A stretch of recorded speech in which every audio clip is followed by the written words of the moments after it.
सत्र के अध्यक्ष आदरणीय प्रोफेसर दीनबंधु पांडे जी, जिनके साथ मंच साझा करके मैं गौरवान्वित हूँ।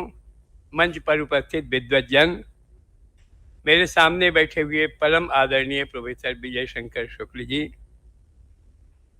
पंडित हरिराम द्विवेदी जी, जिस विषय पर मैं बोलने के लिए एकत्रित हूँ वास्तव में वह विषय उनका है और दूसरे सत्र में मैं जो बोलूँगा उसकी वह पुष्टि करेंगे। आदरणीय प्रोफेसर श्रीनिवास वारखेड़े जी और डॉक्टर उपेंद्र त्रिपाठी जी, जिनके सत प्रयास से यह आयोजन हो रहा है। सभा में उपस्थित विद्वज्जन, प्रतिभागियों, बहनों और भाइयों,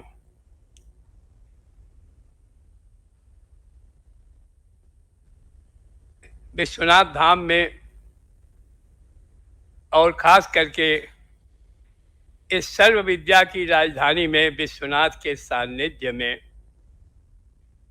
अयोध्या धाम और अयोध्या धाम के रज रज में जिनका स्पर्श है, ऐसे मर्यादा पुरुषोत्तम भगवान श्री राम का स्मरण करने के लिए, लोक पर उनके प्रभाव के संबंध में कुछ बात करने के लिए मैं यहाँ आपके सामने हूँ।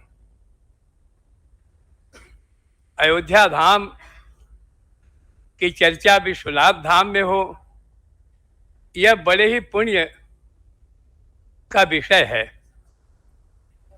क्योंकि विश्वनाथ धाम के जो अधिपति हैं बाबा, उनसे बड़ा न तो कोई राम भक्त है, न तो उनसे बड़ा रामलीला और राम कथा का कोई प्रेमी है दुनिया में। सभी जानते हैं, जिन लोगों ने पढ़ा हुआ है, कि बाबा वेश बदल बदल करके राम कथा सुनने के लिए, वेश बदल के चुपचाप पेड़ के पीछे से दुबक करके राम की वनगमन की लीला को देखने के लिए उद्यत थे, और यहीं से राम कथा का सूत्रपात भी होता है। तो बाबा जितना राम कथा और राम लीला का रसिया कोई दूसरा हुआ नहीं। यह काशी शिव की उपासना की भूमि है तो रामलीला की भी भूमि है। तो यहाँ बैठ के हम अयोध्या धाम और अयोध्या धाम के प्राण श्री राम के संबंध में चर्चा करने के लिए यहाँ हैं। यह वाकई बहुत सुखद है, और इस दृष्टि से भी सुखद है कि धाम जिसे हम कहते हैं वह भक्ति चतुष्टय के 4 अंगों में से एक है। भक्ति चतुष्टय के अंतर्गत नाम, रूप, लीला और धाम, और ये जो चौथा धाम है, इसमें पहुंच करके अपने आप चतुष्टय की सिद्धि हो जाती है। इस धाम में नाम भी सध जाता है, रूप का भी साक्ष्य है। हम कभी कह सकेंगे या कभी इतिहास याद करेगा कि धामों का भव्य नव्य दिव्य स्वरूप इस समय के इतिहास में सामने आया, और इसको सामने लाने वाले दिव्य पुरुष के रूप में मोदी जी का और इस समय के लोगों का कहीं न कहीं हम लोग उपेंद्र तिवारी और श्रीनिवास वारखेड़े जी का भी स्मरण करेंगे कि इस पर चर्चा हुई थी।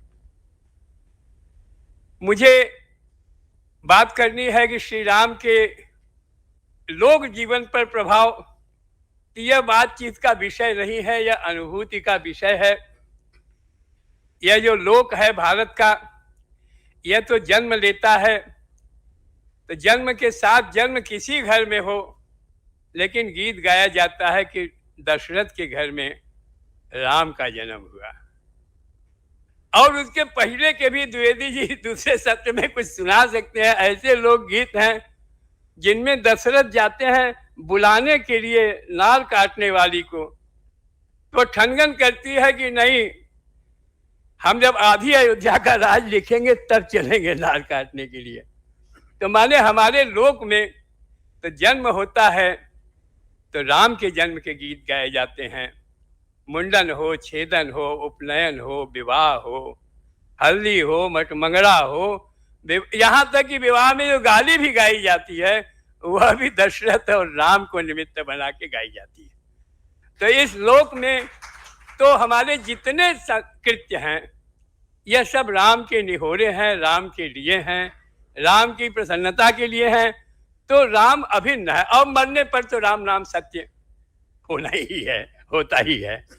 तो राम हमारा जो लोक है, भारतीय लोक है, इसके सबसे बड़े अवलंबन हैं चलते फिरते, उठते बैठते, जागते, साथ सोते, जम्हाई लेते हुए, देह तोड़ते हुए, कष्ट में रहते हुए, कष्ट से मुक्त होने पर, माने जीवन की जितनी दशाएं हैं सब में श्री राम हमारे लोक को भावित और प्रभावित करते हैं। और यह लोक राम के बिना जी नहीं सकता है। और जब हम राम कह रहे हैं तो उसके साथ शिव अपने आप हैं। यह राम और शिव में अपने यहाँ कभी अंतर नहीं रहा।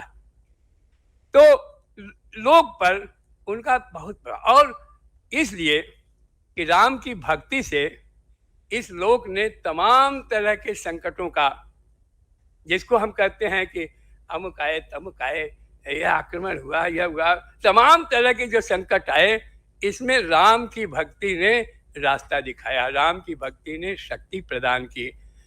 भक्ति आंदोलन जिसको हम लोग हिंदी साहित्य में कह के पढ़ते पढ़ाते हैं, मैं अपने छात्रों को बहुत दृढ़ता से बताता आया, यह जिसे हम भक्ति आंदोलन कहते हैं, जिसे देख करके ग्रियर्सन चकित था कि बौद्ध धर्म तथा ईसाइयों के भी आंदोलन से, धार्मिक विचार से ज्यादा प्रभावशाली भक्ति आंदोलन उत्पन्न हो गया। तो मैं कहता हूं कि भक्ति आंदोलन जो था यह एक स्ट्रैटेजी थी, विपरीत परिस्थितियों में अपने को मजबूत बनाने का एक नीति शास्त्र था, एक मजबूत बनाने की एक। और भक्ति ने शक्ति दी। भक्ति ने हमको यह सिखाया कि हम दास्य भाव से भगवान के सामने जुट करके उनको प्रसन्न करते हैं तो उससे हमको जो शक्ति प्राप्त होती है वह शक्ति यह है कि जानकी जीवन को जन होए, जर जाऊ सो जीव जो जांचत औरहि। कि राम का जब सेवक हम हो गए, राम के जन हो गए, राम के सामने यह माथा झुक गया, यह माथा फिर संसार में किसी दूसरे के सामने नहीं झुकेगा।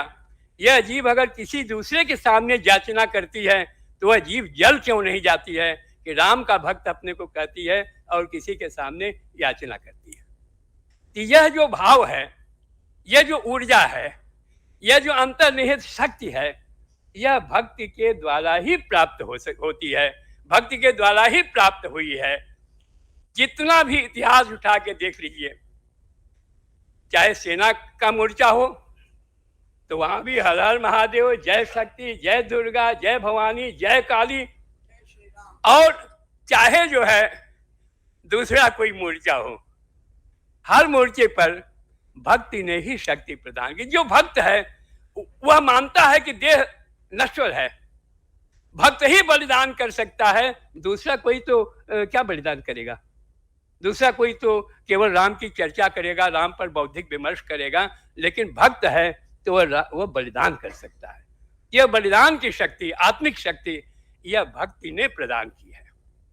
राम को हम इसलिए पूरा लोक राम पर आसक्त है कि वह राम राज्य का सपना देखता है। वह मानता है कि राम राज्य आवेगा और कुछ हिस्से में अगर आ भी रहा है तो हम उसका अभिनंदन भी करते हैं। राम राज्य क्यों चाहता है? इसलिए कि राम थे तो राजा, लेकिन उत्तरकांड में जब राज्याभिषेक हो जाता है तो बुलाते हैं अपने पूर्ववासियों की, एक सभा करते हैं और सभा में कहते हैं कि मेरे पूर्ववासियों, भाइयों सुनो, जो अनीति कछु भाखों भाई, तो मोहि बरजहु भय बिसराई। राम राजा हैं, आज का प्रजातंत्र वह नहीं था, अयोध्या नरेश थे, अयोध्या नायक थे, लेकिन उन्होंने कहा मेरे भाइयों, यद्यपि मैं नीति और धर्म से ही शासन करूंगा, सारा काम उसी से करता हूं, लेकिन अगर कभी धोखे से अनीति की कोई बात हो जाए तो मेरे पूर्ववासियों भय छोड़ करके मुझे वर्जित करो, मुझे रोको। यह यह जो बात है, यह जो निर्भयता है, ऐसा जो राज्य है जिसमें समानता हो, जिसमें जिसमें जो है बाजार में, हम तो साम्यवाद के बारे में तमाम लोग कर, लेकिन ऐसा बाजार तो साम्यवाद भी नहीं खोज सका जहां बाजार लगा हो और वस्तु बिनु गथ पाइए। गथ माने मूल्य। बाजार लगा हो, सोना हो, चांदी हो, वस्त्र हो, सारे सामान हो, लेकिन वस्तु बिनु गथ पाइए। गथ माने मूल्य। आप जाइए, आपको जितनी जरूरत हो उतना ले लीजिए, पैसा नहीं चुकाना है। ऐसा राज्य, ऐसा समानतावादी राज्य, राम राज्य, जहां कोई अपनी आवश्यकता से ज्यादा चाहता ही नहीं है, ऐसा जो राज्य है, ऐसे राज्य की हम परिकल्पना करते हैं, ऐसे राज्य का हम सपना देखते हैं। ज्यादा समय नहीं है तो मैं कंक्लूड करता हूं। राम पर लोक का प्रभाव, लोकाराधन के सबसे बड़े आदर्श, शास्त्र से अधिक महत्व लोक को देकर के लोक की आराधना करने वाले, लोक को प्रमुखता देने वाले श्री राम का चरित्र सारे संसार के जितने आदर्श हैं उनमें सबसे बड़ा आदर्श है। सीता की निर्दोषता तो अग्नि परीक्षा के बाद प्रमाणित हो चुकी थी। शास्त्रीय दृष्टि से सीता निर्दोष सिद्ध हो चुकी थी, लेकिन लोक में जरा सा अपवाद फैलने पर श्री राम ने उनका त्याग किया और जितने आंसू बहाए राम ने, संसार तो आज भी सीता परित्याग के लिए उनकी आलोचना करता है, लेकिन हम अभागे लोग उन आंसुओं का मूल्य आज तक नहीं देख पाए, समझ पाए, उनका महत्व नहीं समझ पाए। उन आंसुओं का हिसाब किताब, कितना आंसू उन्होंने बहाया, लेकिन अद्वितीय त्याग की मूर्ति श्री राम है। इन्हीं शब्दों के साथ मैं अपनी वाणी को पवित्र करता हूं। आपको प्रणाम, धन्यवाद।